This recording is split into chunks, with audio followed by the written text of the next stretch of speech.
السلام علیکم ورحمۃ اللہ وبرکاتہ۔ عزیز دوستو، گزشتہ جو حدیث مبارک ہم نے پڑھی تھی وہ نبی کریم صلی اللہ علیہ وآلہ وسلم کا فرمان مبارک تھا کہ آپ نے فرمایا الظلم ظلمات یوم القیامہ، کہ ظلم قیامت کے دن تاریکیوں کی شکل میں ہوگا۔ آج کا جو درس مبارک ہے اور آج کی جو حدیث مبارک ہے وہ ہے نبی کریم صلی اللہ علیہ وآلہ وسلم کا فرمان مبارک کہ آپ نے فرمایا القرآن حجۃ لک او علیک۔ مختصر سی یہ حدیث مبارک ہے، صرف 2 سے 4 لفظوں پر مشتمل یہ حدیث ہے۔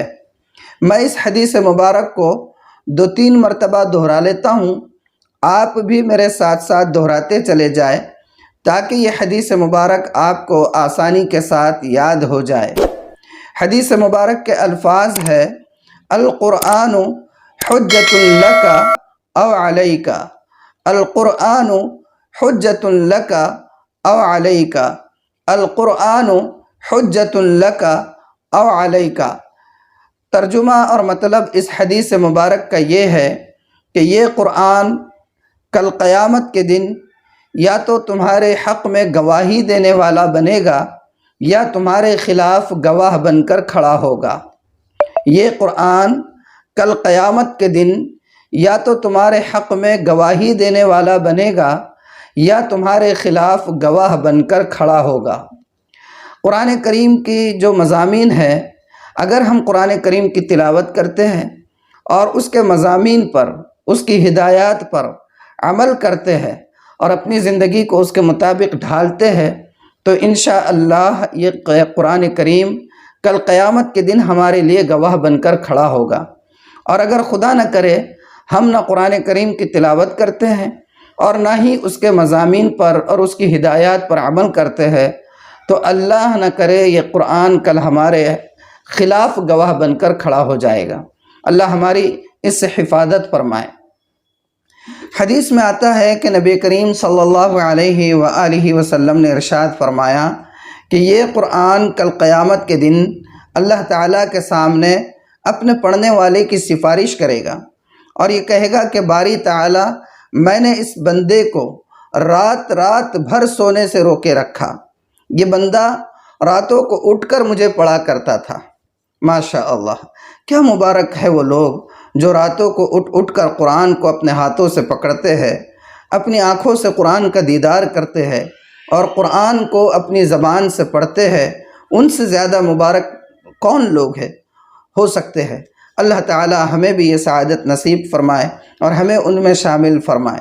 اللہ تعالیٰ نے قرآن کریم میں اپنے حبیب پاک صلی اللہ علیہ وآلہ وسلم کو فرمایا یا ایھا المزمل قم اللیل الا قلیلا، کہ اے محبوب راتوں کو آپ اٹھ جایا کرو، تھوڑا سا حصہ اس کا اٹھ جایا کرو، نصفہ او انقص منہ قلیلا، یا کچھ حصہ تھوڑا سا آپ کم کر لے، او زد علیہ ورتل القرآن ترتیلا، یا کچھ اور جتنا سہولت سے ہو سکے راتوں کو اٹھ جایا کرو۔ اور اٹھ کر کیا کرو؟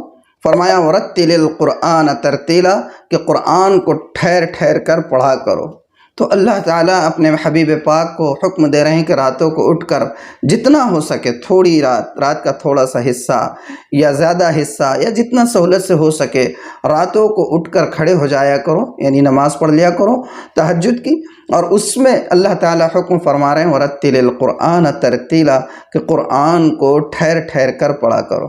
تو یہ سعادت اللہ کرے کہ ہمیں بھی نصیب ہو جائے۔